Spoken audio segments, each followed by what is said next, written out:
Good morning to all of you. Thanks for being here bright and early with us for this panel called Feminist Imaginings, an intergenerational dialogue for the future. My name is Mbali Sikakana. I'm a senior editor at NB Publishers, and I just want to introduce the rest of the panel to you. I think it's important actually to read people's bios, and especially women. So if this feels long, it's on purpose. Okay. Jennifer Nansubuga Makumbi is the author of The First Woman, which won the Jalak Prize, was shortlisted for the Diverse Book Award, the Encore Prize, the James Tate Black Prize, and longlisted for the Aspen Words Literary Prize. Her first novel, Chintu, won the Kwani Manuscript Project in 2013. And now this is a sentence in French, it's colonial. The Prix Transfugue du Milieu Premier Roman Français, if I got it wrong, was shortlisted for Edward Stanford Awards and longlisted for the Prix du Medici, I want to say. Her collection of short stories, Manchester Happened, was shortlisted for the Big Book Prize, Harper's Bazaar, and longlisted for the Edge Hill Prize. Makumbi is a recipient of the prestigious Wyndham Campbell Prize. She also won the Global Commonwealth Short Story Prize in 2014. She was an artist in residence. She was an artist in Berlin Dad in 2022, and currently she's an artist in residence at Stiers in Stellenbosch. That's interesting. And she has a PhD from Lancaster University and has taught in several universities in Britain. Okay, you can clap.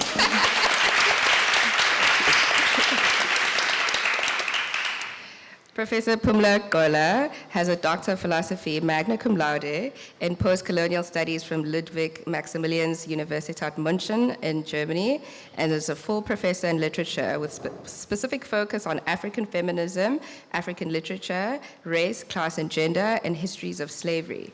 She has authored several books, including the winner of the 2016 Sunday Times Award, Rape, A South African Nightmare. Her most recent book, The Female Fear Factory, was published in 2021. And on Twitter, she is Feminist Rogue.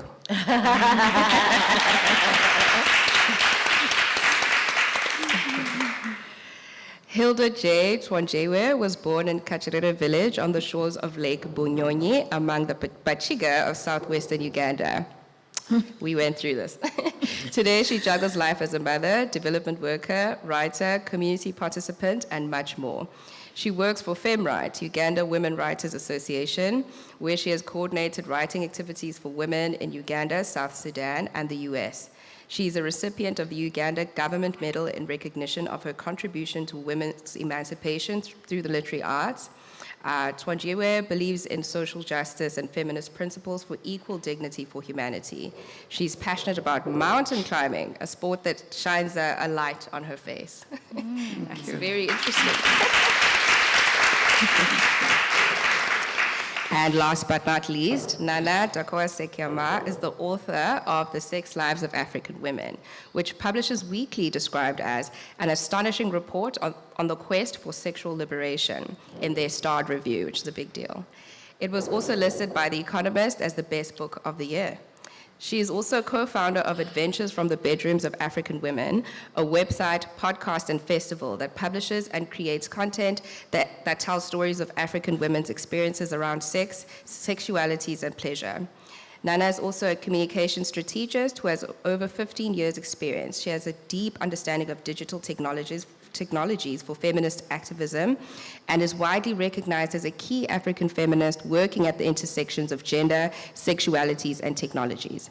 The impact of Nana Darkoa's work has been documented by CNN in a film titled Not Yet Satisfied.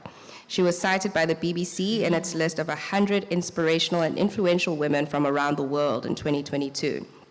Nana holds an MSc in Gender and Development from the London School of Economics and Political Science, and she lives in Accra, Ghana with her daughter, Asentewa, and her dog, Romeo.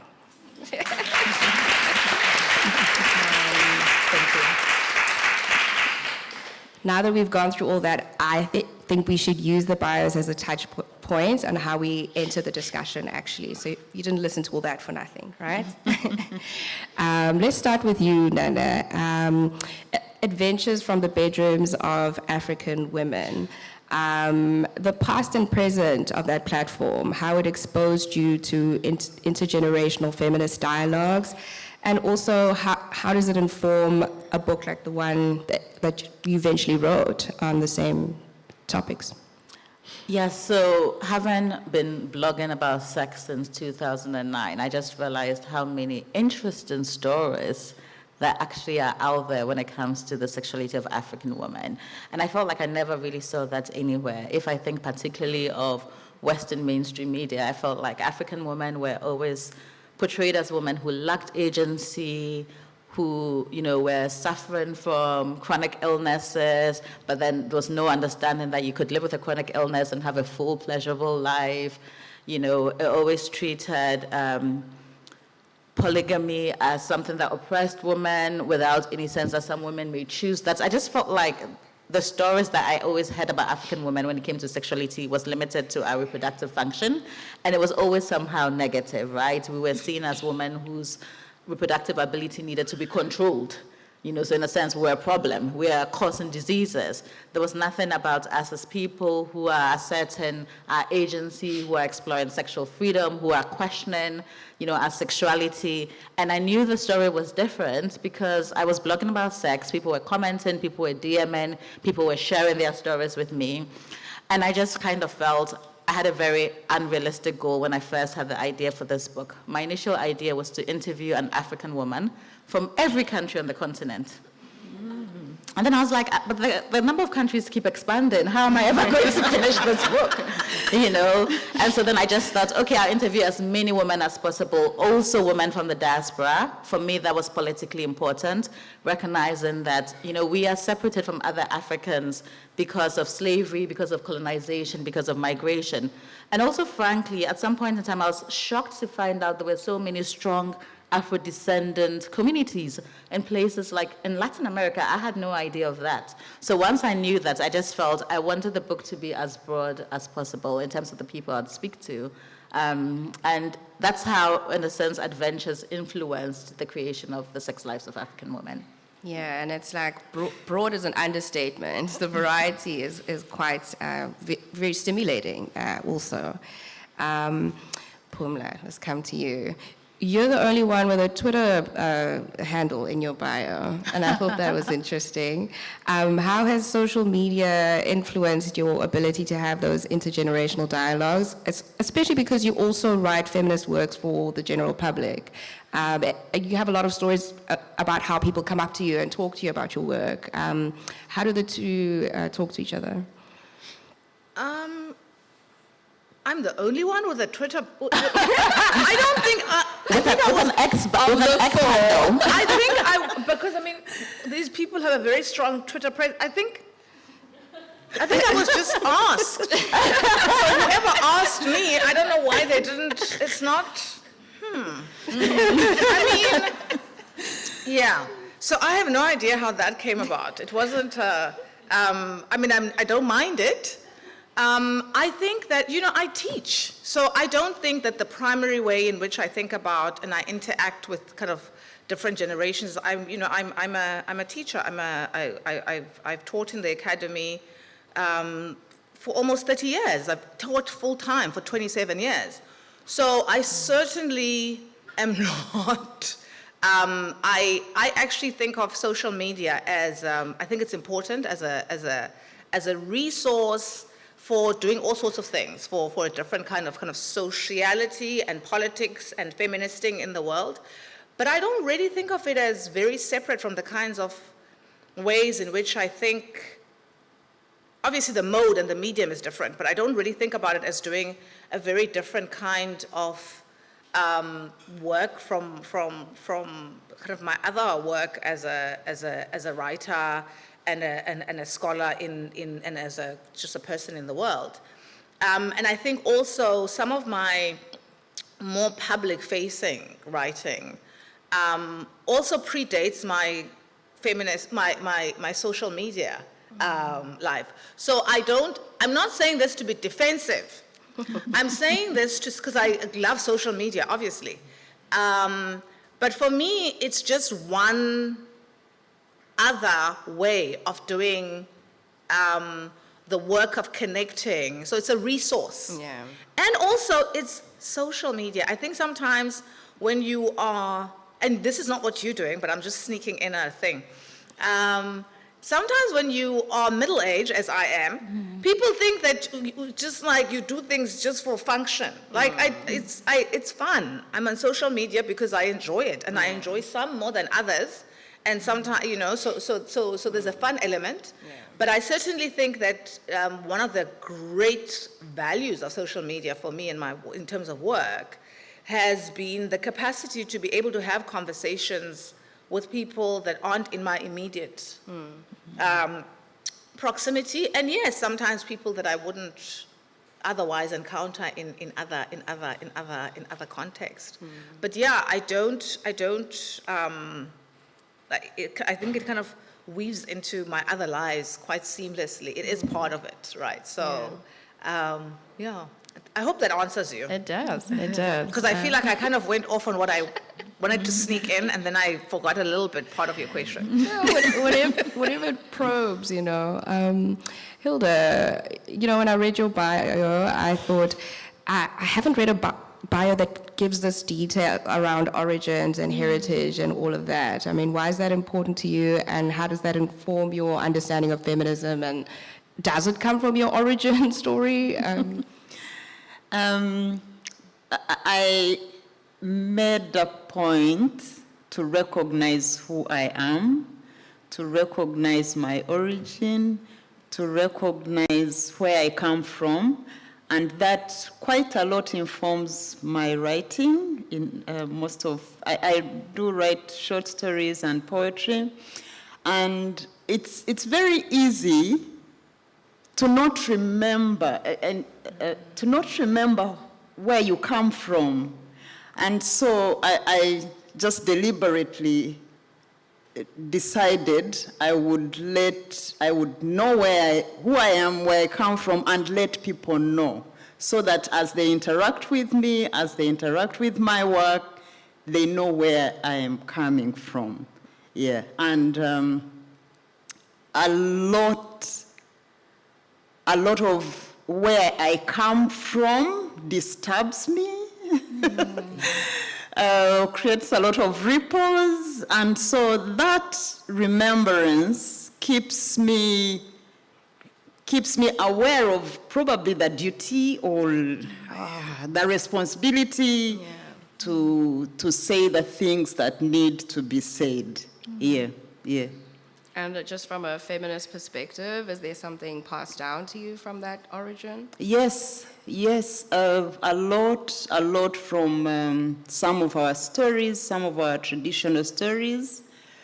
But interestingly, probably there are stories that emphasize the position of the woman, the lower position of the woman.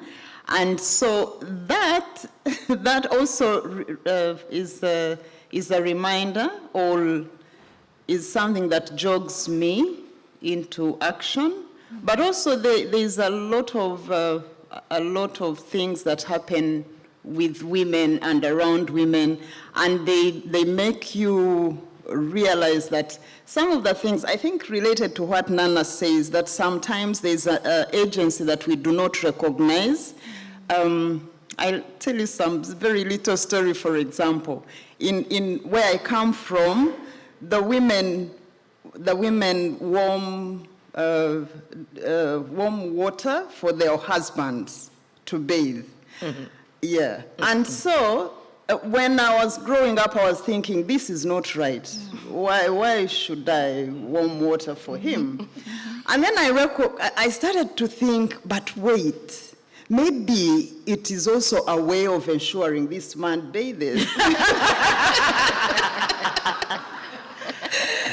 Yeah, so some of those things, yes, inform my feminist imaginings, inform where I go, the diverse paths that I take. That is funny. Goodness. Jennifer, I can't read your bio and not focus in on Shinto because it was such a phenomenon. And it's such a phenomenal book as well. I'm going to use you as a way to dive deeper into the discussion, and I'm going to make you read from Shinto, the prologue. Okay. Yeah. I'll tell you when to stop because I don't think I've marked it for you. You tell me where to stop? I'll be like, stop.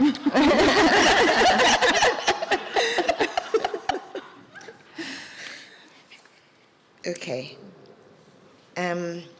This was on Monday the 5th, January 2004. And it was in a place called Bwaise in Kampala. So there was a knock. Kam's woman woke up and climbed over him to get the dough.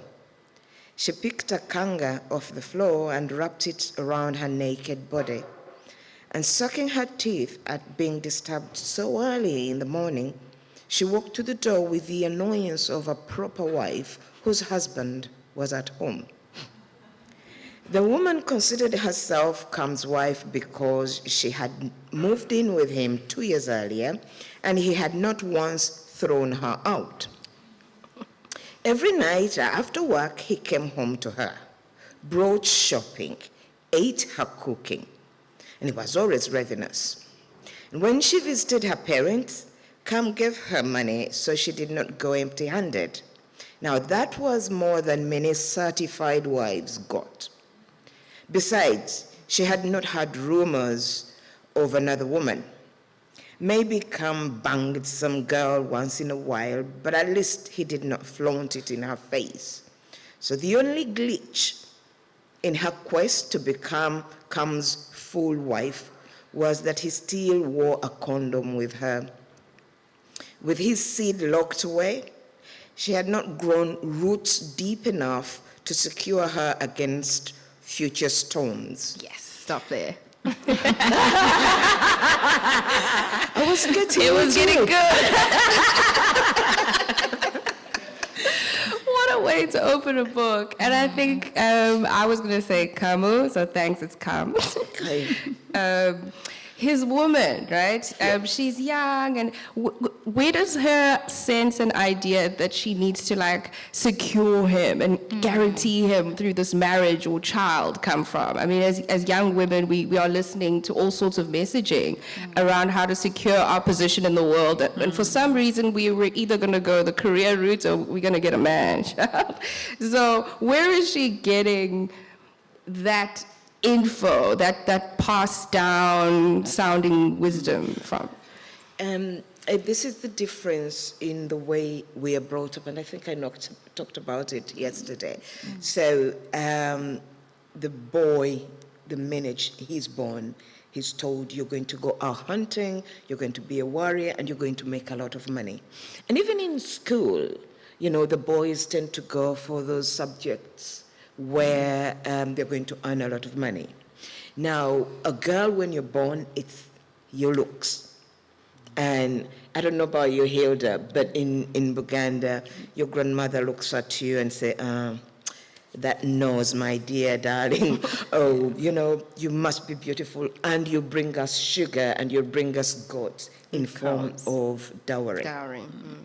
So as you get older, as a girl, you quickly realize if you're not beautiful, normally, in fact, there was a saying that when a mother gives birth to a plain-looking girl, then she visits the witches or whoever to give her luck, because that's what she needs without beauty. So even as we went to school, I don't know whether this is happening anymore, but even as we went through school, you would see the pretty girls. They didn't care so much for the studies, you know, because they knew money was coming, and they tended to be light-skinned. Now, those who are not clever, we worked hard. You know, first of all, you're aware, you're dark. God help you.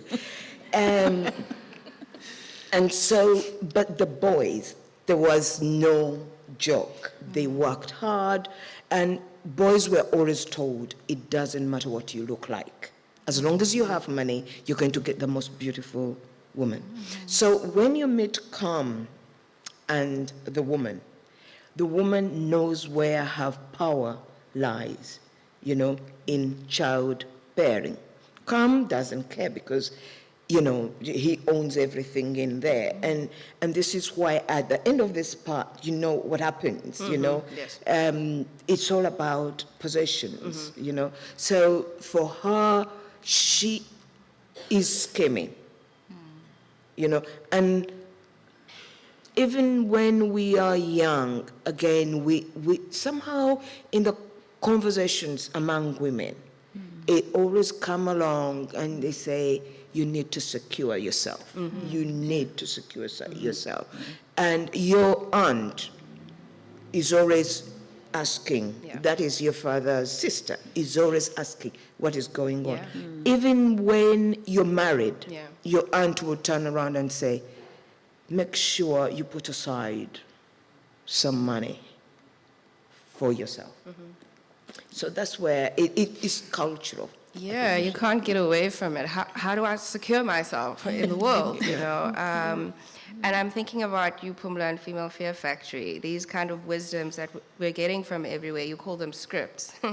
And there's script 3, financial independence. If you could read from that. Sure. Script 3, stay in school so that you are not dependent on a man. When he starts to act in ways that make you uncomfortable, unsafe, or he outright abuses you, leave. If you do not leave, then he will get worse. Get out with your life and make sure the police know. This script is a kicker because it has some basis in truth, because patriarchal financial control is long-lasting. Financial dependency and abuse are easier to escape from when there are other available options for a full life without the abusive partner. However, many kinds of abuse happen regardless of the financial status of the partners. It is not true that independent financials cancel out the effects of other forms of abuse. Nor is abuse always immediately recognized as such. Obligatory heterosexuality means that all over the world, children are groomed for the perfect patriarchal romance, domesticity, and control. In many contemporary societies, romance is paraded as an intoxicating cocktail of choice and chance.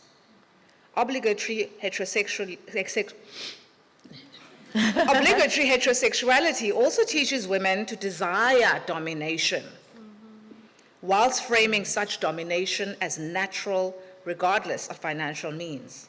Much goes into the kind of ideal person that should be chosen as lover. Love is work, we are reminded constantly.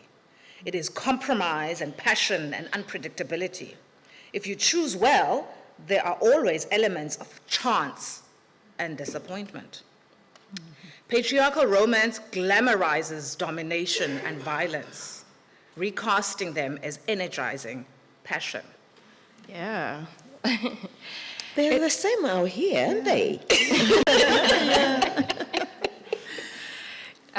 When I think about that script, I think about how young women seem to be shifting in perspective. It's like we've gone into careers and, you know, capitalist exploitation is so bad that now we're thinking, what else is there? And you're finding trends on TikTok for the trad wife, you know, we need to be dependent again, you know, amongst Gen Z, or even elements of the soft life rhetoric and discourse is around that. How do I secure myself through a man rather than go out there in the scary world and, you know, try and be a success? It's difficult, and one way or another, I'm going to have penalties and repercussions. I often think, you know, feminism must follow people's anxieties and the way they see the world. Is there a feminist response to this moment that actually is sufficient? Can young women look to something else rather than, you know, the traditional modes of security? think two things. What the scripts do, what I do, I critique the scripts, right? I mean, the book is about how it's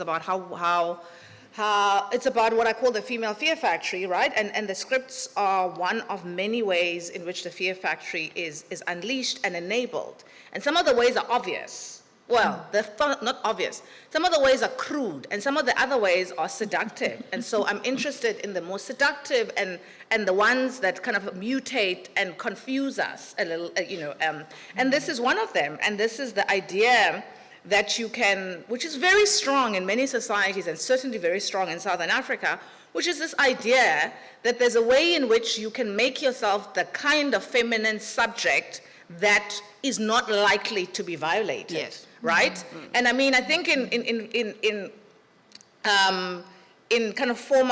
many former settler colonies, I think across the continent generally, even in historically non-settler colonies, that the script of education is very important for kind of advancement. So the idea that education is one of the ways in which you are likely to become free. Yeah. I mean, and not just on the continent, but in the African world generally, we have that, I probably shouldn't say it, but anyway, we have that kind of circulating quotation, which I always find baffling, that excellence is the anecdote for oppression. And I think, on what planet? Yeah, where? Black people have been excellent for generations, like for forever, since the beginning of time. So it's not true. But nonetheless, this idea that you can educate yourself out of the likelihood of oppression is a very strong one, and it's a very gendered one.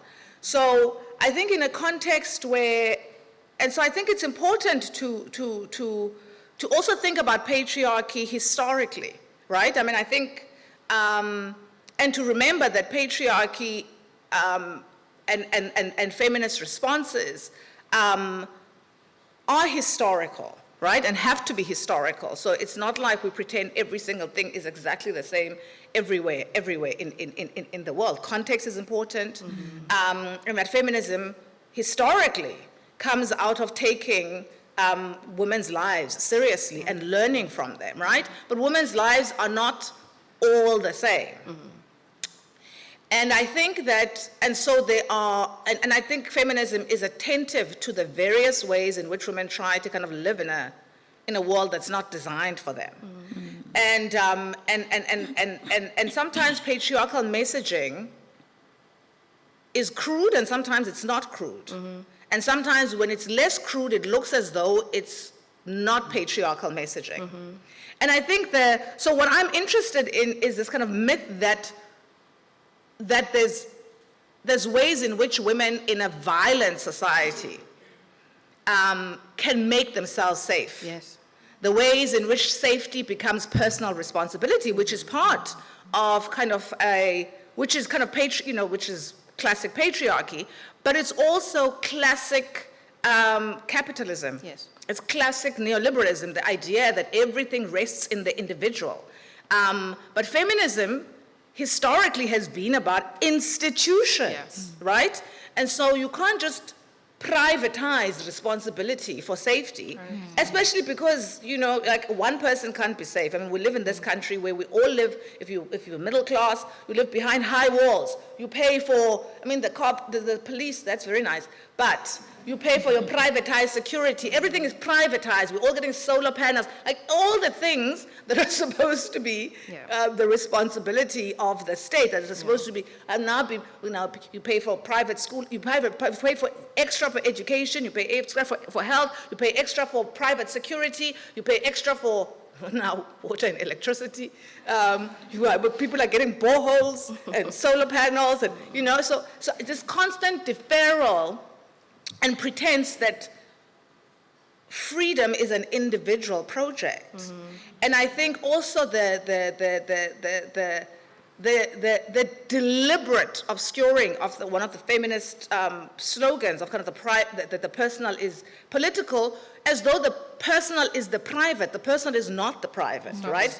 And I am not convinced that a feminist response, you can have a meaningful feminist response to anything without also tending to structure, because Pumla can't be like, oh, I'm just sophisticated and I'm clever and I'm just gonna do these things that are gonna free only me, and it's a feminist response because me own, like I'm not convinced.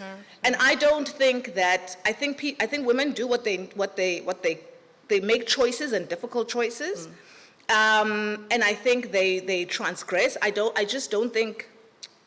necessarily think every clever thing women do is necessarily is feminist. A feminist.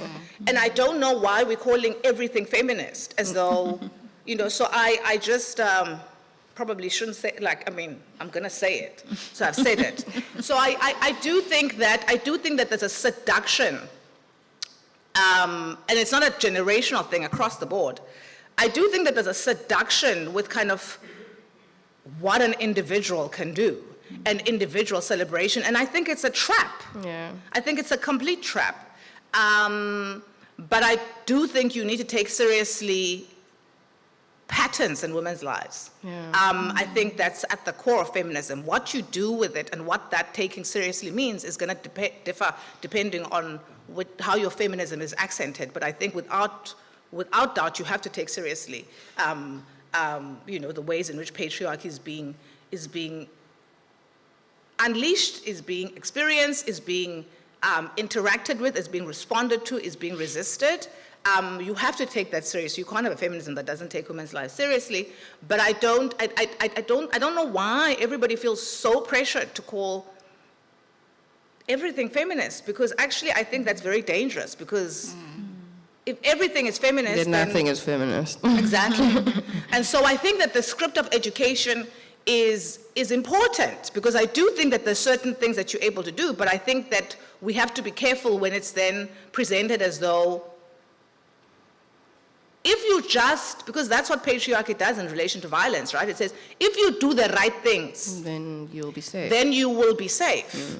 And I think that, a lot of my work, at least those parts of my work that deal with violence, patriarchal violence, have repeatedly over the years kind of shown that safety is a trap, right? Because, and so that's what really that's about. It's not about saying, well, and I am not saying this, I'm not making the scripts. Like, I don't like the scripts. The scripts are for critiquing. That's why they, so it's not, I'm not saying this is, but at the same time, I'm an educator, so I'm also not saying, let's not get educated. Yeah. And I mean, we get these scripts from everywhere. You didn't make them up, like you say. And we speak about them amongst ourselves with women our age, older, younger.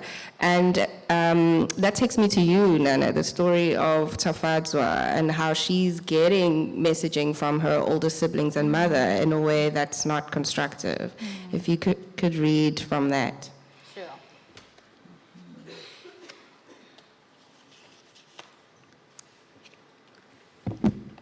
Don't play with boys. If you play with boys, you will get pregnant. I didn't really know or understand why I shouldn't play with boys. Nobody explained these things to me. I was just always being told of. When I was about 4 or 5, we used to play house. I was always the mother. Different boys would play further. We would take off our underwear. The father would lie on top. I would lie on the bottom, and then we would make the sounds. I knew that was what mothers and fathers did. You're a problem child. You'll get pregnant. Condoms had fallen out of my skirt. What do you want to use the condoms for? It didn't matter that we had discussed condoms in school that day. No one asked me anything. I didn't even know if I had wanted to use the condoms or not. As usual, I got another beating, this time from my older siblings. Do this. Don't do that. Here's a packet of pads. That was the nature of my relationship with my mom. A series of do this, don't do that. We didn't even talk about periods. I didn't even know how I was supposed to use the pad she gave me. By the time I was 12 or 13, I was having sex with boys 2 or 3 years older than I was. At 15, I was having sex with men who were 10 years older than I was. Married men who were bosses, ministers, heads of military units. I realized that when they came, they were reduced to nothing. By the time I was 17, I had a voracious appetite for sex. I started masturbating, which is how I grew into being sexually confident. Yeah, and I think this thing of scolding and dismissal and condescension, we think it's going to make young women not do things, but it actually leads them to finding their own modes of empowerment through the streets or what they have access to in the end. And I find social media is it's a hotbed for that too. We go on social media wanting answers to questions and to feel empowered. And in this moment, where there's patriarchal violence seems to be really, coming to the fore, the right-wing swing all over the world. One thing I've noticed is the female dating coaches that have just come up out of, not even out of nowhere and out of obscurity. They've probably been around a decade, but now this is their moment. As we're having the economic downturn that we're having and the anxiety is palpable with young women.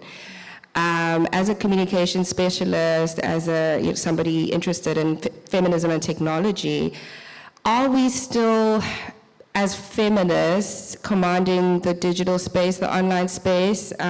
Is it still a good place to spread that politic? And also, these dating coaches spread through sound bites, very catchy slogans, and it's usually older women who you feel like you can trust them. What is the feminist response to that? And do we have one, and is there one that's possible? Oh, wow. I feel like I don't even know where to start with. I mean, for me, part of what technology was really helpful for, say, 10 years ago, was connecting with other African feminists. Mm-hmm. I remember when I first joined Twitter, that was what was really exciting. There were these other feminists I had heard of, or like literally through their tweets, I could tell we had a similar politics. And we started tagging each other on Twitter until we got to a point where, and those were the days where it was like 120 characters or less. We were like, oh, this is ridiculous. We have to come up with a hashtag. And so we came up with the hashtag AfriFem because we wanted to be able to see each other's messages and amplify each other's work. And that time for me felt very, very exciting. It doesn't feel like that to me now. No. It doesn't feel to me like that now. Actually, you and I connected Yeah, we met there. on social media, yeah. right? It's hard to say what's going on. I feel like there's a way in which feminism has become depoliticized, which is what you were also talking about, Pumla. Right. That there was a kind of feminist light that exists now. And for me, that's challenging because you don't want to criticize anybody's politics, but feminism is really not about the person, the individual. It's really about the collective. It's about community. It's about women, and it's also about people who are marginalized, who may not be women, right? It's about freedom for everybody. And I think part of what we're missing is the space for conscientization and for learning about the politics of feminism. I know I really benefited, as a young feminist from being in spaces that organizations like Akina Mamawa Africa, a Ugandan feminist organization, created, where, we had feminist leadership training. I think that's what's informed my politics, but I feel like those kind of initiatives no longer get supported. And so I think people now think of feminism as something that's about them individually getting ahead in the world, as opposed to, them contributing to a collective of people who want to change the world and make it better for everyone. And so I don't even know if I've answered your question because now I can't remember your question. Yeah, actually, you've given the background as to why where we are. Is there a way we can recapture the moment? Because I don't see a lot of feminism that's going viral. I see a lot of how to get back at men, and that's viral. Do we have a space in the digital space anymore? I mean, I feel like the spaces have to be nurtured, and there are lots of people who I think are doing that work, and those people need a lot of support, right? because it is really hard to, in a sense, do things on your own. And it's about, and I also think it's about like just doing what you can, because I think it can feel overwhelming if you're thinking, oh gosh, this is not working. So for me, I've really been adamant about keeping adventures going, involving more people in it, you know, because for me, I see that as part of the way I am contributing, right? Trying to create spaces where we talk openly and honestly about sex. I've had lots of young people over the years come up to me and say, part of what I've always appreciated about adventures is it feels like a space where I can talk to an auntie, you know, and it's not as a conversation I can have with my own real life auntie. So I think we can do what we can as individuals and as collectives, but we also need to find a way to support the people who are doing the work. Yeah, it's true. Jennifer, while we're having these intergenerational dialogues, men are also having intergenerational dialogues. I think that's the part that we sometimes forget. So I go online and I see Kevin Samuels, you know, having hours and hours and hours of lives, talking to young men about how to be men. Andrew Tate is a slightly younger version, but he's older than a lot of these young boys that he's radicalizing and conscientizing into a certain lifestyle and viewpoints about women. And there's many of them on YouTube and other spaces like that, on TikTok now. So men are talking, men are teaching each other how to see women and be men.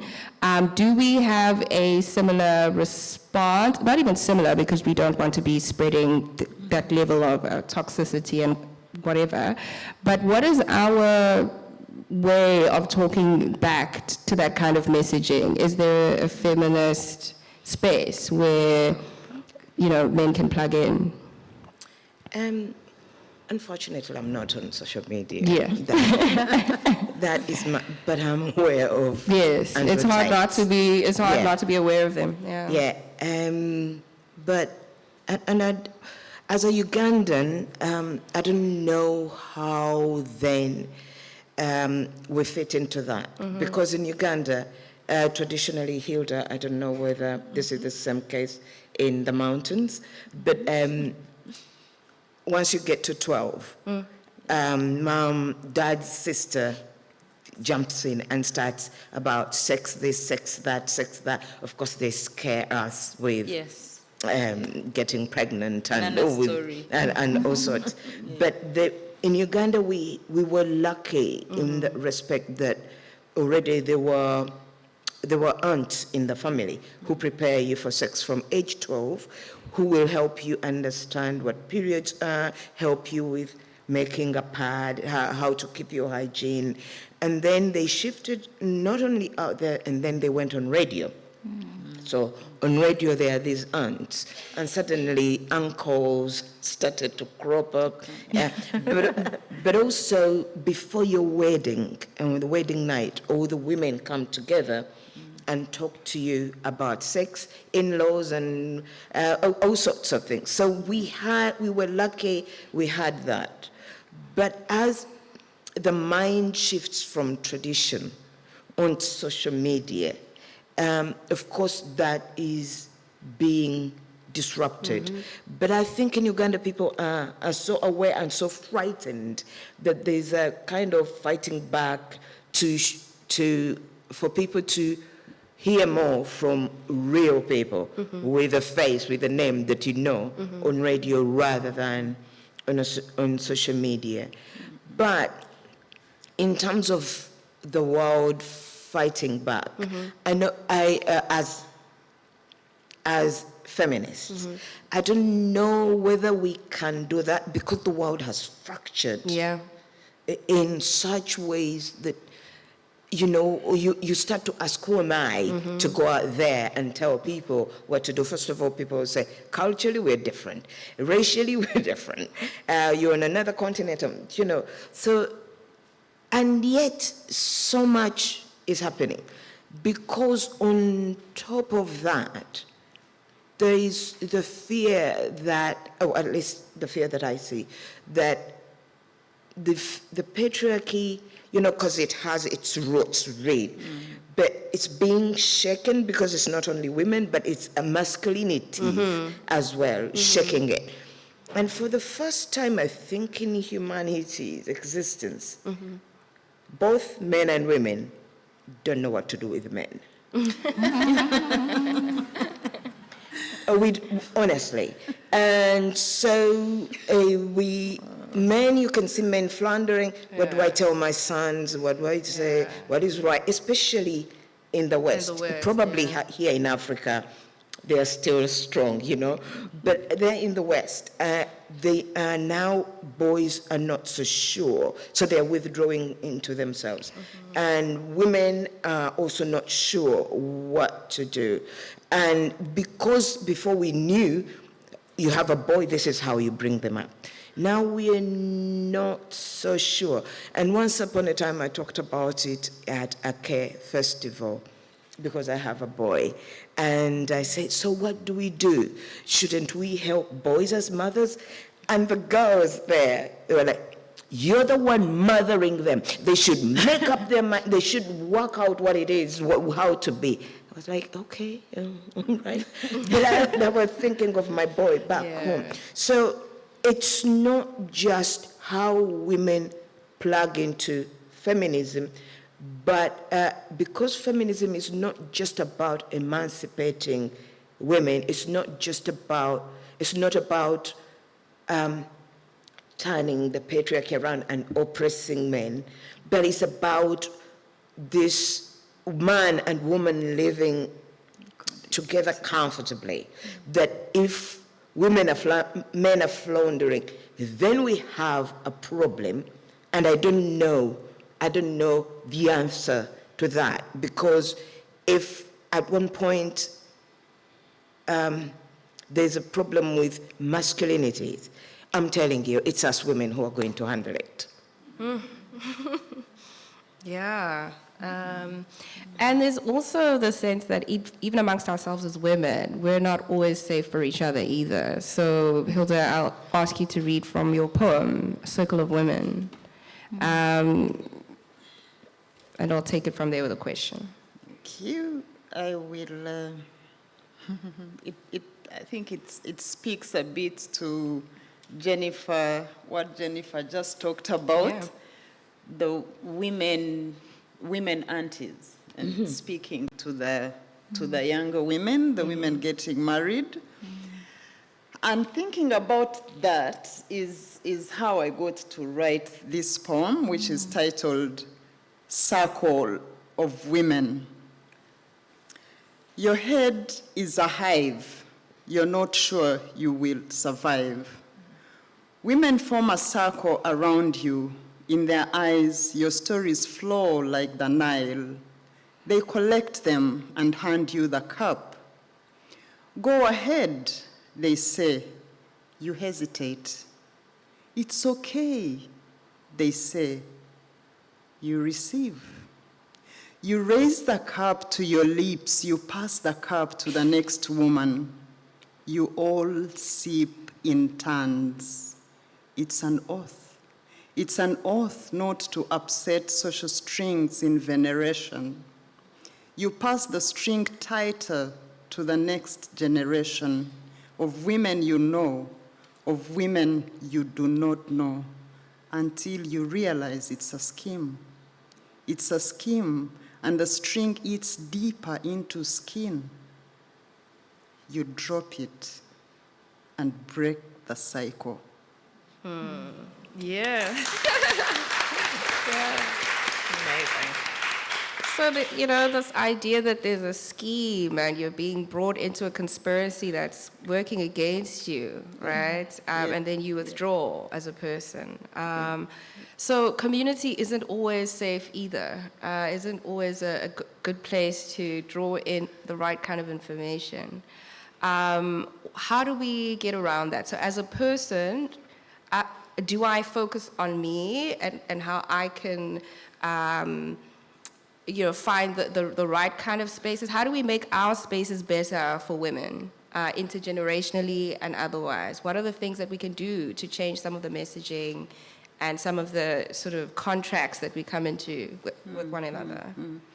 Yeah, no, it cannot be just about the individual. Yeah.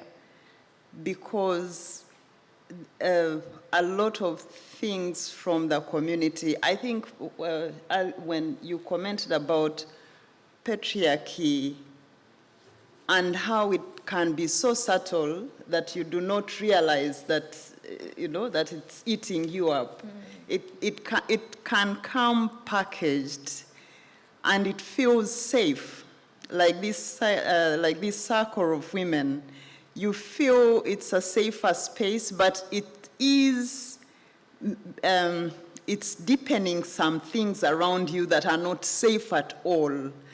And so, as an individual, I think our responsibility is to strengthen the spaces that we get into and think together. Yeah. And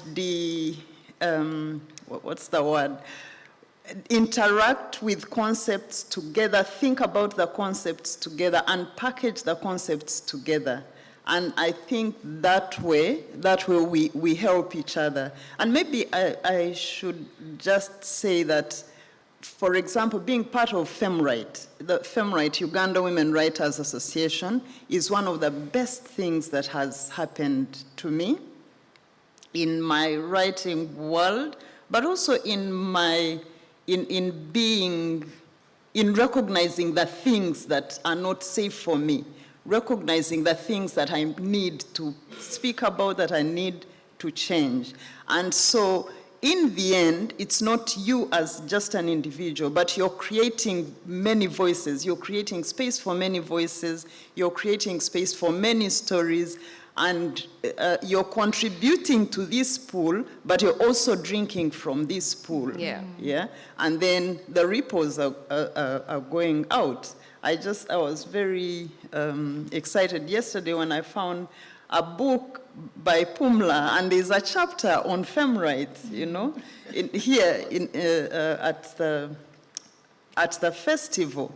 Yeah. So those spaces are very important for us. And so I would like to encourage us to be in those spaces. Yesterday I was speaking to two girls. We sat together outside and they were saying they would like to write. And one of them said, I keep a journal and I have a lot of things, but I don't know what to do with it. And I told her, if you're in that space, the best thing to do is get into space with writers. Mm-hmm. So you're thinking writing, you're reading the other writers, you're speaking to them. It's the conversation will somehow direct you. Mm-hmm. Yeah, yeah. Mm-hmm. Thank you. And now this is for all of you. You know how turning 30 is made to be like this moment where you're supposed to have it all figured out and you're on your way as this, fairly impressive woman in the world and, you've got it all. Looking back, what would you have told yourself about that era of your life that would have helped you navigate that better? 30 years old? 30 years old. I hope it wasn't too long ago.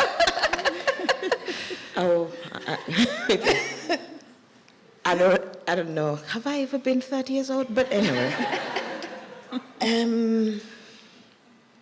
God, I was still obsessed with myself. Good. But there's no way I would have known what was coming in future, because the whole game has been changed. But probably I would have told myself, slow down. Nobody's looking at you. Yeah, I was always sure people were watching me and people were talking about me and, I probably would have told myself, but I don't think I would have believed me, that money is not going to make you happy. That finding something that doing something that fulfills you is far much better. I wish I knew earlier on that I could write, that I could become an author, and that I could be happy even if it's the kind of job I would have done that would bring me satisfaction and happiness even if I wasn't successful. Because there was a time when I was all about making it big, building a big house, getting a large car, and letting everybody know, excuse me, I have 3 degrees. So I wish, but I know if I had told myself at 30, because I think young people are more mature now. The 30-year-olds now are more mature than we were, when we were 30 years old, because they have a lot of information and access to a lot of knowledge. But we were not, and so I wish I had told that I spent so much energy focused on what I show on the outside and building a reputation, not realizing that I have no control over my reputation, because what people think of me is It's their business. Their business. It has nothing to do with me. But behold, it's too late. I don't care anymore.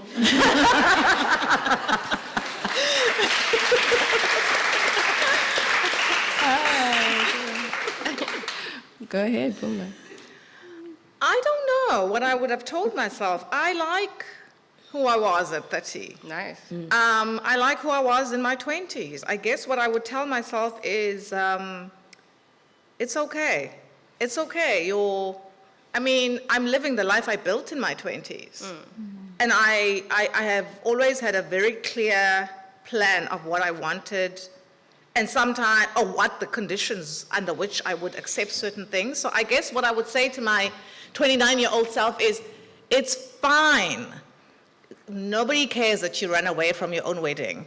It's okay. It's okay. You did the right thing for the thing you ran away from your own wedding for is the right thing. And you will do it several more times, and it's still okay. It's okay. And it's fine. All the messes you're going to make, you're going to love all the messes you're going to make. Yeah. Feel what you feel, do what you do, build what you build, choose what you want to choose. It's okay to like the crazy women writing and doing crazy things all over the world. They will keep you alive. It's okay to think about, to fail. Because I think that one thing that I would maybe, but I don't know that I think it's one of the, some things you learn by living, right? I would say, yes, you are a writer. I know you believe, it's fine. Keep doing the things that are going to make you a published writer. Yes, you are a teacher. Keep doing the things that are going to allow you to be a really good teacher. Yes, you are. Okay, maybe don't be so generous about sharing resources. Personally work for resources with people who are not generous. I think that's the one thing I would say. I think the only thing I would change about, not to say that all my mistakes and failures were, at the time, some of them were torturesome, right? But I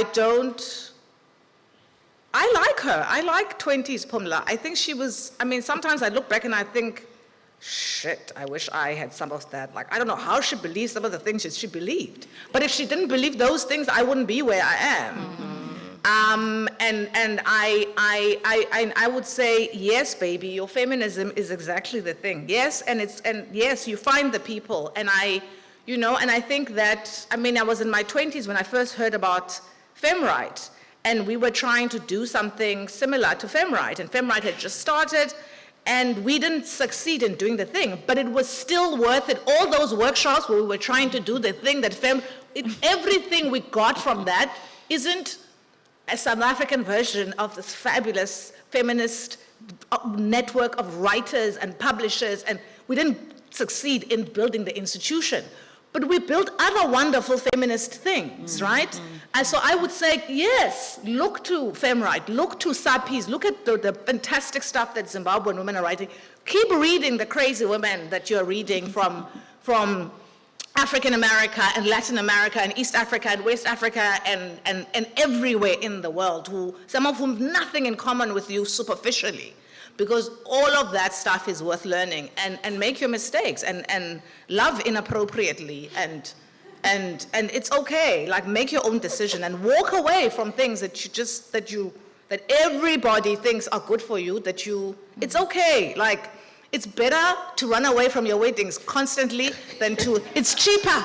I now know for a fact that running away is still cheaper than the money you spend. And I know, and unfortunately, I learned this from experience too. It's cheaper to run away from the thing than to try to get yourself out of the thing, and so I would say exactly everything you did, do that. I would not change anything. It's all been worthwhile. And she was fantastic. Sometimes I wish I was more like her. I mean, I'm 50, and there are days where I'm like, I don't know how I'm going to figure this thing out. Like, hey, at 27, you would have just thrown yourself at it and worked at it. So I don't know. Maybe I don't have the same bones now, so maybe not throw myself at it. But yeah, I would say I would not change anything. And I would also, and I think the last thing I'm going to say, build those networks. I mean, for me, and network is a hard word in 2023, because you just think like physical network, and you think technological network, and you think like corporate network, and that's not. So language mutates so terribly sometimes, and so interestingly. So when I say network, I don't mean like, you must network because professional women need to network. And, and it's just like, take. You are worthy of your own imagination. You are worthy of your own, so find the crazy, make your community. Yeah.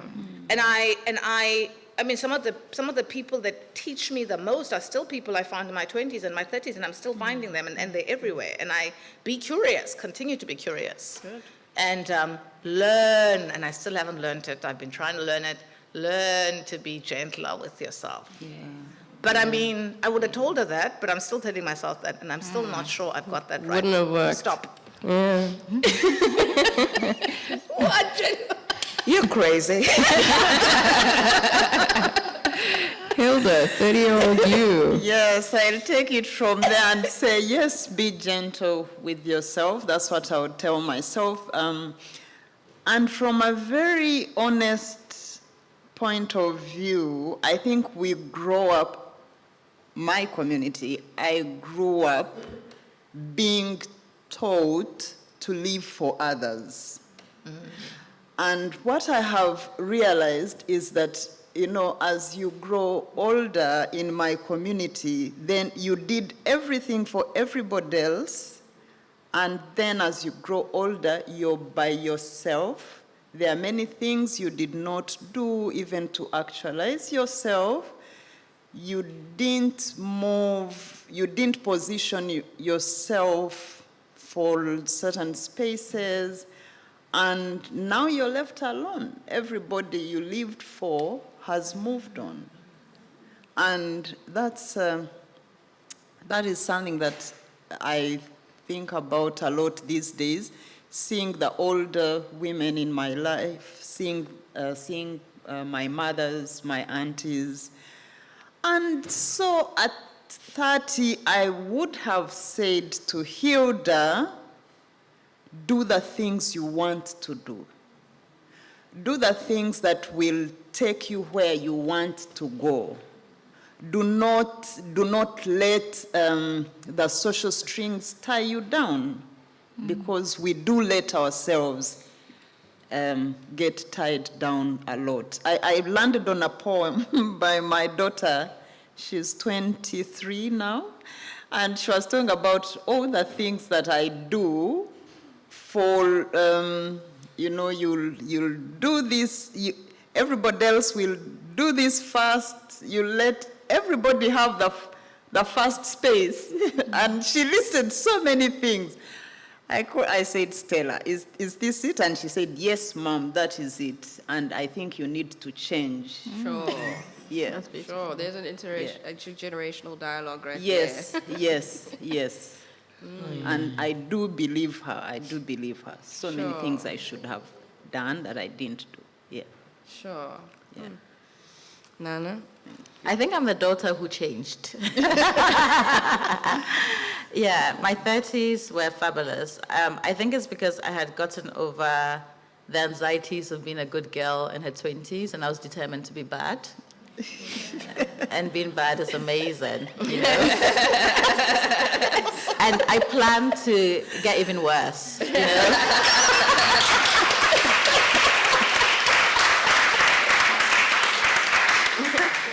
Yeah, so my 40s are fabulous, and I'm looking forward to being 50, 60, 70, you know, all of this time just to grow old disgracefully. That's my mission.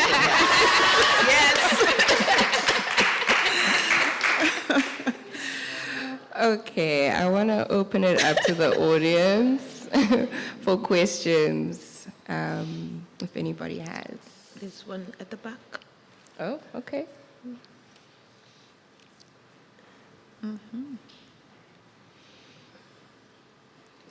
Hello, sisters. It's less of a question than just saying. I definitely also have to, honor FemRight because I'm one of the founder members of WEAVE, Women's Education and Artistic Voice Expression, 1990s into 2000, and FemRight was also this beacon, this pillar, this guide. So, sister, thank you for all the work. Thank you.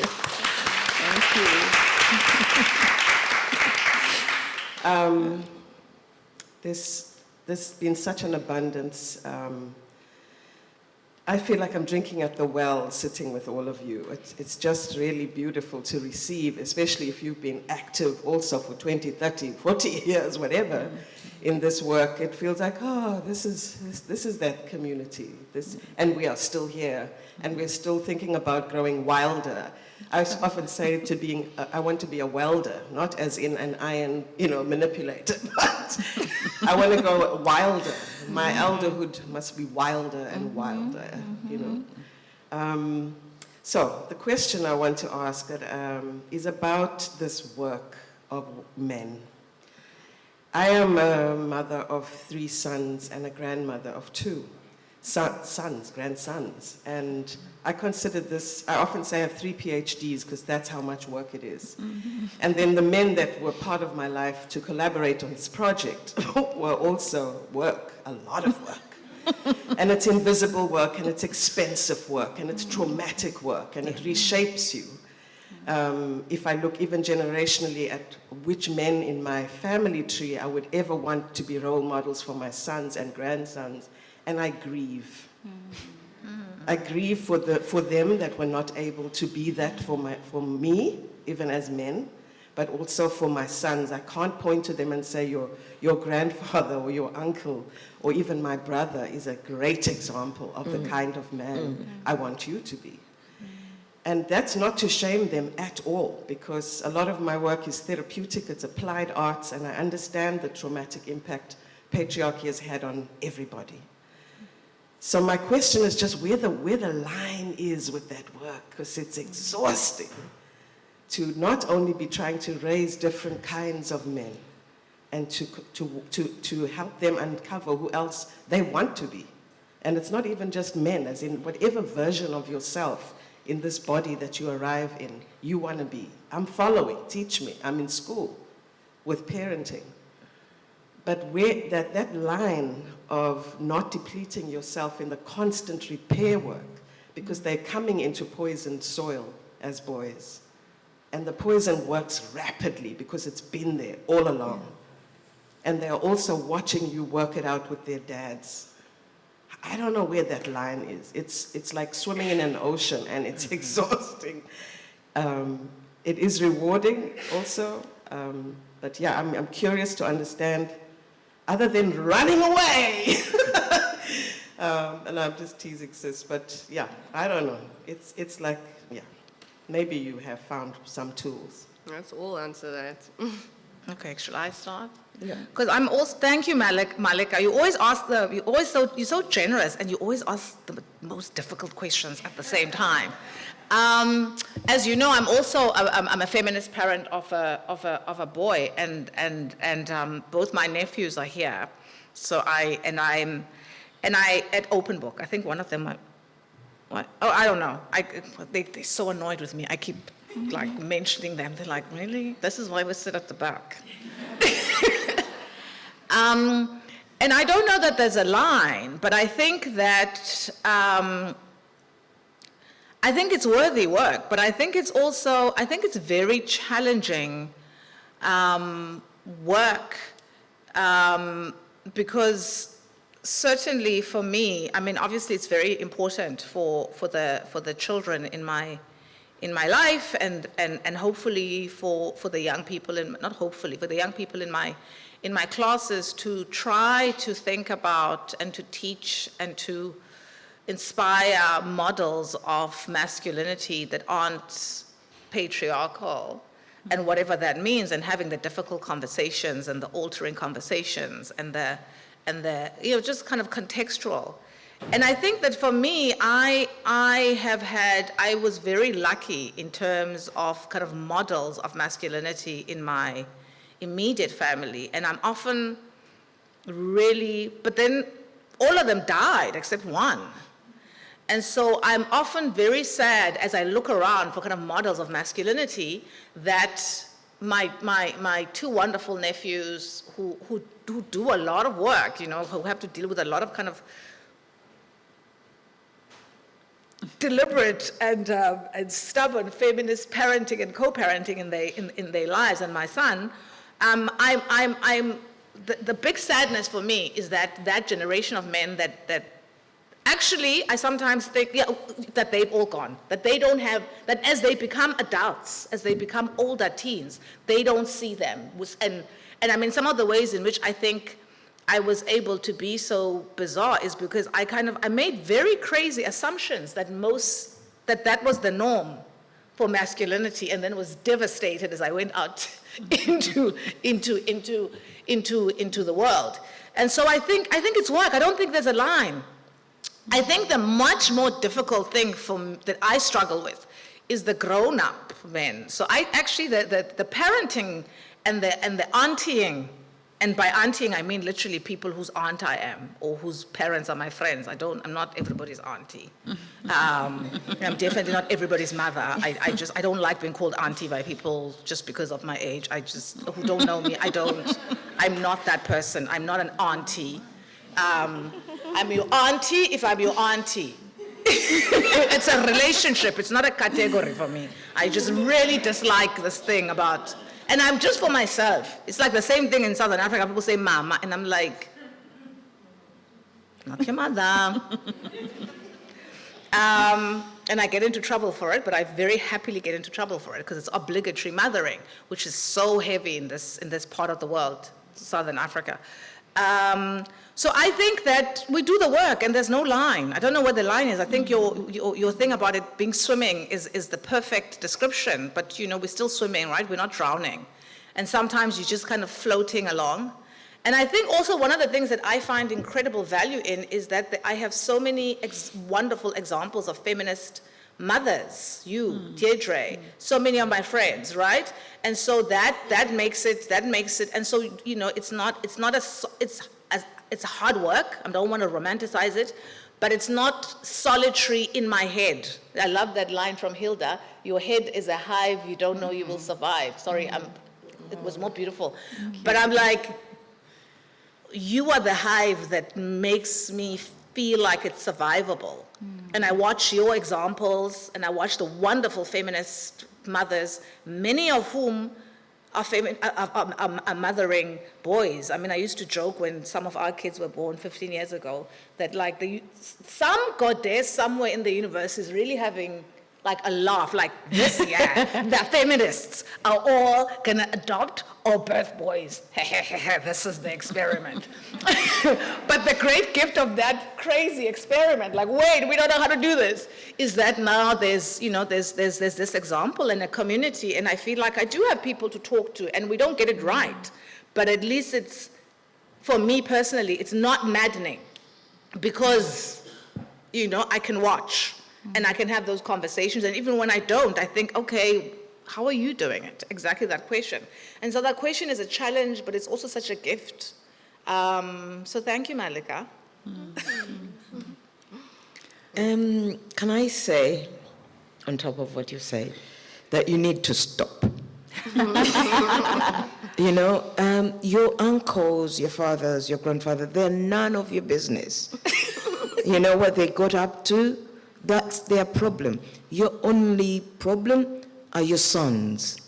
That, for those, you're responsible, you know? And if they've got to their 30s, say, hey, I tried my best, because we bring the boys into the world and we think we are capable of shaping them ourselves as feminists. But the world is shaping them as well. You really have little control. Think about it. The minute your son starts schooling, you have them in the evening. During that time, they're out in the world with teachers and other boys. And they are shaping them. You know, and I learned this the hard way, because I went to Britain with my son, and I wanted to bring him in a Ugandan way, tradition and whatever. But the British streets were out there and they were more seductive. I tried my best, but Britain claimed him. And for a long time, you know, he's the kind to say, Mom, are you going home to Uganda? God, you have so many sisters. No, very nice. These are his aunties, you know? But anyway, at one point I had to say, I've done my best, but the world is stronger than me, okay? And stop being guilty about it. And about your grandchildren, this is when you put up your hands and say, I'm going to enjoy these. They're spoiled, not my problem. They're this, when they come, am I being funny? Because, you know, this is my plan, okay? My son has told me, Mom, grandchildren, maybe look elsewhere. But my nephews have started having children, and I intend to enjoy my grandchildren because I have no anxieties about them. So my plan is to build a house in the village, lots of trees, lots of fruit, whatever, and then I say, bring them over the weekend. And they come over the weekend, I just spoil them, no problems, discipline, and at the end of the weekend, they're like, have them back. Bye. You know, because you need to stop as a woman. Otherwise, if you don't draw that line and say, the only children I brought into the world are my responsibility, up to age, boys take a long time to grow up, so up to age 30. Up to age 30. Wow. Thank you, Malika, for recognizing femme right and femme right work, and ways the line. I don't know where the line is, but when you asked that question, I reflected on intergenerational conversations, and I remember my brothers thinking and speaking about my dad like he's an angel, you know, because my mother would call me and we would go somewhere and talk about my father, talk about the things that disturbed her about my father, but she never had those conversations with my brothers. And when I have two sons and one daughter. The daughter is in between the boys. And then I called myself that I was having conversations with my daughter and not with my sons. And then I realized, oh my God, it's going to be the same. I'm going to be the devil. My husband is going to be the best there is. And so I decided I'll have open conversations with all of them so they know what is happening, if there's anything, if I'm responding to the uncles, to, you know, have honest conversations that do not protect anyone. We also, drawing from my background, we have a saying ebyomu nnyumba tebitotorwa. Tebitotorwa. Yeah. Meaning things of the bedroom stay in the bedroom. But that saying was, I think, to protect the violator. Also, Yes. the incompetent one as well. Yeah, so I think there are some of these things that we need to deconstruct today and leave them differently. And probably they will contribute to having a better society. Yeah. Thank you. So I've made a lot of really good choices in my life. One of which was I chose to have a daughter, at least for now. She identifies as a daughter. Lucky you. I understand all the anxiety people have about raising men and boys, and I sympathize. There's some work that's not mine to do, and I support those who do their work. I think it's great. Yeah.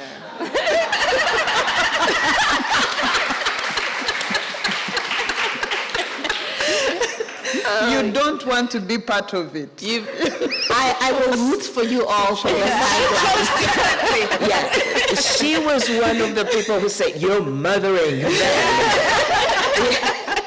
Or attacking. Okay, you know. Oh, really? I did? Yeah. You know, we're like, stop mothering them. Stop telling them what to do. They should work it out. We women work it out. So I'm not surprised. Yeah. She excluded herself from the chat. Good, good. Any more questions? Oh, there's one.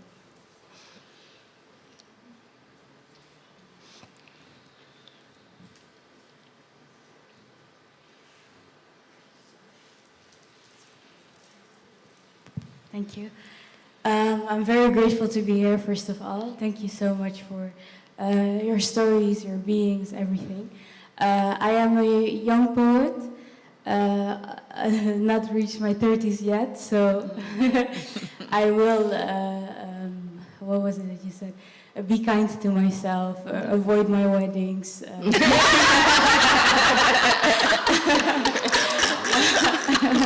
I will slow down and I will be bad, I guess. I am Rwandan. I'm from Rwanda, and I grew up in Europe because my parents ran away, and we lived a life of a refugee and all that stuff. And I'm writing now. I'm trying to figure out this question of how many cows am I worth in Rwanda. We receive cows and give away a daughter. Writing about this, writing about the women around me that came before me, thinking about all of this, I can't escape the trauma. I can't look at the past, the present, without thinking of the genocide, without thinking of gender-based violence, without thinking of all those traumatic events. Even though me and my sisters and where we live, etc., everything seems to be safe, there's still this trauma in so many ways. So my question is, of course I write about everything, I write about all other things as well, but how do you write about trauma? Sure. And we start to look at each other. I mean, I'm happy to start, you know. And also to add, there's nowhere else where I feel like I can ask this question. Oh, okay. Yeah, sorry. Okay. I mean, I think how do you write about trauma obviously depends on who you are and what you hope the writing will do for you, right? I think there are many valid forms of writing. First of all, I'll say when you're writing about trauma, there's no need for you to make that writing public unless you want to. You can just write for yourself. You know, I personally experience writing as healing. I also write to think through things, like literally the art and practice of writing is what helps me figure out my own thinking. And for me, that's what's most helpful. And I guess what I would say to you is don't feel like you owe anyone your trauma or you need to share your trauma with anyone. You know, because actually sometimes you're not prepared for the reaction, and sometimes it inspires other people to share their own traumatic experiences with you, which you are not ready for, so it can become a lot. So I would say, you know, you might just want to write for yourself, but you also might want to find a community of people with whom you feel safer, you feel comfortable, who are able to hold space for you to hear that and to receive it. I have written about trauma, and one of the things I just went in, especially in Chintu, I just went in blind and wrote. So there's a part in the book when the Chintu, you know, slaps the boy. And I just wrote it, but when I came back to editing it, I started to find it very difficult to read. In fact, at one point I cried. And I thought, okay, every time I came to it, I skipped it and went and edited other things. And this is something I made up, okay? But it was, you know, sometimes if you're writing real trauma that happened, sometimes it could be re-traumatizing you. And what Nana said is true. You don't have to relive your trauma for the world. But for me, if I must, because sometimes you set a book in a time, and then what do? That is, so, for example, the first woman is between 75 and 1984, and there was Amin, and Amin was trauma, so I can't avoid it. And people will say, oh, well, where is this, where is that, if you've done that? I am lucky to come from a culture, this is going to sound wrong, but I'm going to say it that way, to come from a culture that has been traumatized since I was born. You know, we've been at war, started with the Kabaka, and then Idi Amin arrived, and then coups and coups, and then HIV arrived, and then coups. You know, all my life, Uganda has been really traumatized. But what I've realized, and I don't know whether, Hilda, you've noticed this, the way we deal with our trauma in Uganda, especially, it's been made mainly through drama. Yes. Okay, local dramas, is always with humor.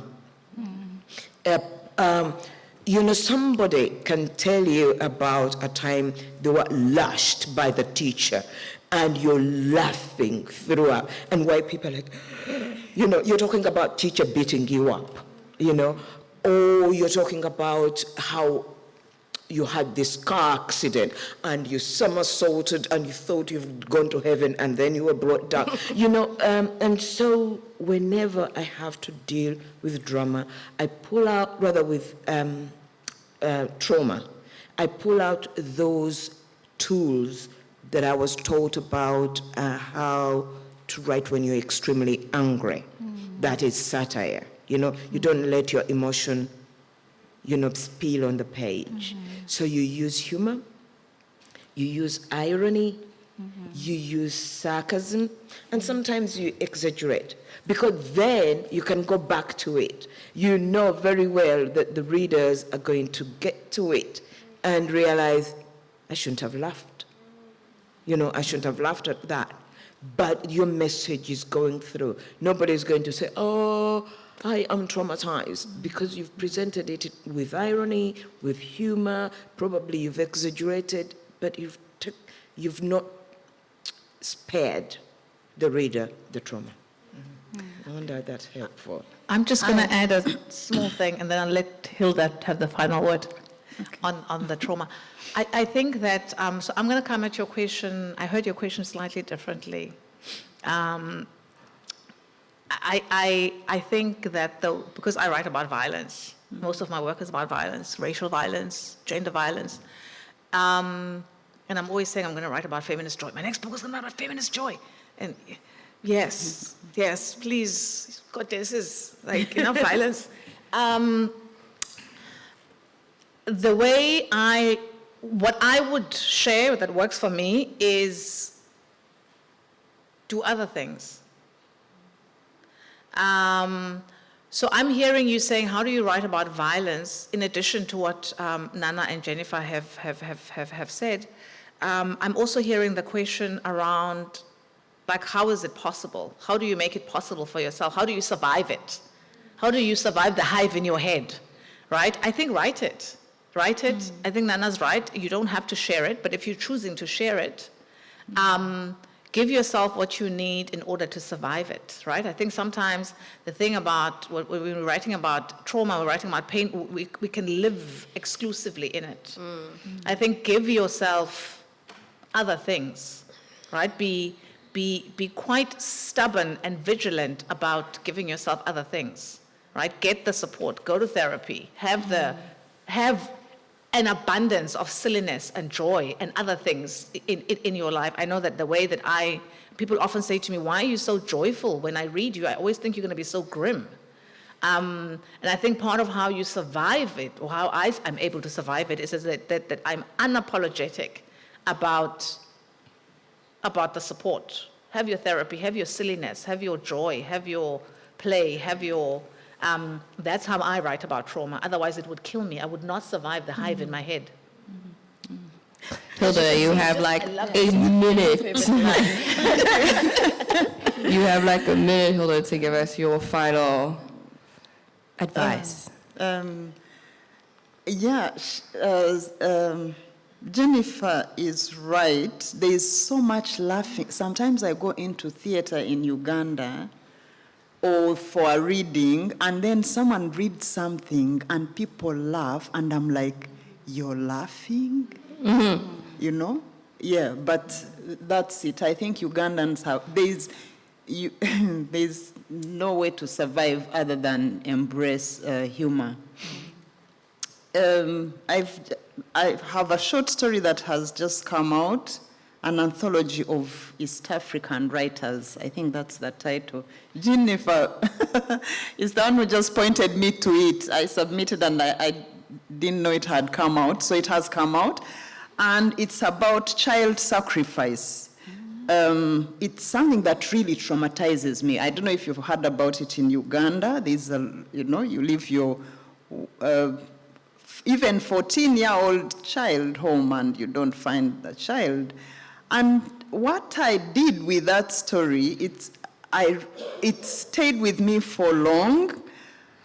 And I remember on one of the editings, I actually cried. There's where I said the children were guilty of smelling the smell of their friend because their friend had been found dead and yeah. So, but what I did was I gave the story to a madman. There's no way probably a sane person would have carried that story and told that story. So I give it to a madman, and everybody's saying, you also. Yeah, but he tells the story. Sure. Oh, yeah. What a discussion. I'm thoroughly fed, and I hope you all are too. Thanks for coming. Thank you.